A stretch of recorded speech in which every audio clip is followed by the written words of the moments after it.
BNP chairperson দেশনেত্রী বেগম খালেদা জিয়ার আশু সুস্থতা কামনায় ফরিদপুরের নগরকান্দা উপজেলা বিএনপি ও পৌর বিএনপির যৌথ উদ্যোগে দোয়া ও মোনাজাত অনুষ্ঠিত হয়েছে। সরকারি এমএন একাডেমি মাঠে আয়োজিত এই অনুষ্ঠানে দলের বিপুল সংখ্যক নেতাকর্মীর উপস্থিতিতে আধ্যাত্মিক পরিবেশ সৃষ্টি হয়। বিস্তারিত থাকছে শফিকুল ইসলাম মন্টুর প্রতিবেদনে। ফরিদপুরের নগরকান্দা থেকে শফিকুল ইসলাম মন্টু জানিয়েছেন, শনিবার বিকেলে সরকারি এমএন একাডেমি মাঠে উপজেলা বিএনপি এবং পৌর বিএনপির যৌথ আয়োজনে এই দোয়া মাহফিল অনুষ্ঠিত হয়। বাংলাদেশ জাতীয়তাবাদী দল বিএনপির সাংগঠনিক সম্পাদক ও ফরিদপুর 2 আসনের মনোনীত প্রার্থী শামা ওবায়দুল ইসলাম রিঙ্কু অনুষ্ঠানে প্রধান অতিথি হিসেবে উপস্থিত ছিলেন। তিনি তার বক্তব্যে বলেন, তাদের নেত্রী বেগম খালেদা জিয়া দেশের গণতন্ত্র, মানুষের ভোটাধিকার এবং অধিকার ফিরিয়ে দেওয়ার জন্য সারা জীবন সংগ্রাম করেছেন। তাই তারা সবাই আজ আল্লাহর দরবারে তার সুস্থতার জন্য প্রার্থনা করছেন। উপজেলা বিএনপির সাবেক ভারপ্রাপ্ত সভাপতি হাবিবুর রহমান বাবুল তালুকদার অনুষ্ঠানে সভাপতিত্ব করেন।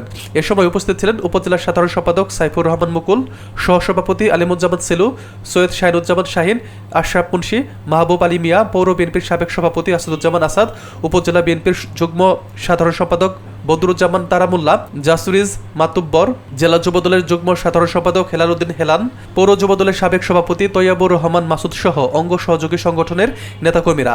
উপস্থিত নেতাকর্মীরা উল্লেখ করেন যে বেগম জিয়ার সুস্থতা কামনায় নগরকান্দায় এইভাবে ঐক্যবদ্ধ আয়োজন তাদের দলীয় শক্তিকে আরো সুসংহত করেছে। দোয়া শেষে শান্তিপূর্ণভাবে কর্মসূচি সমাপ্ত হয়। জাতির অভিভাবক যিনি আজকে অসুস্থ অবস্থায় আছেন,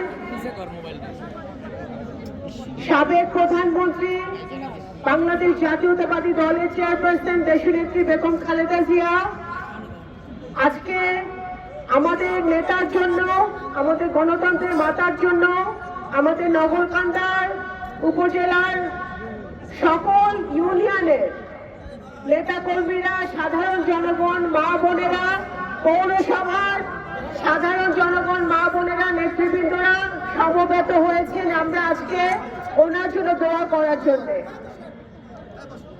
শুধু আজকে নয়, আজকে হয়তো আমরা সমাবেশ হিসেবে দেখতে পাচ্ছি, কিন্তু আমরা যেটা জানি, প্রতিদিন, প্রতি ঘন্টা, প্রতি মিনিটে সারা বাংলাদেশ আজকে দেশ মাতার জন্য দোয়া করছে যেন উনি শীঘ্রই আল্লাহ তাআলা ওনাকে সুস্থ করে আমাদের মাঝে ফিরিয়ে আনতে পারে।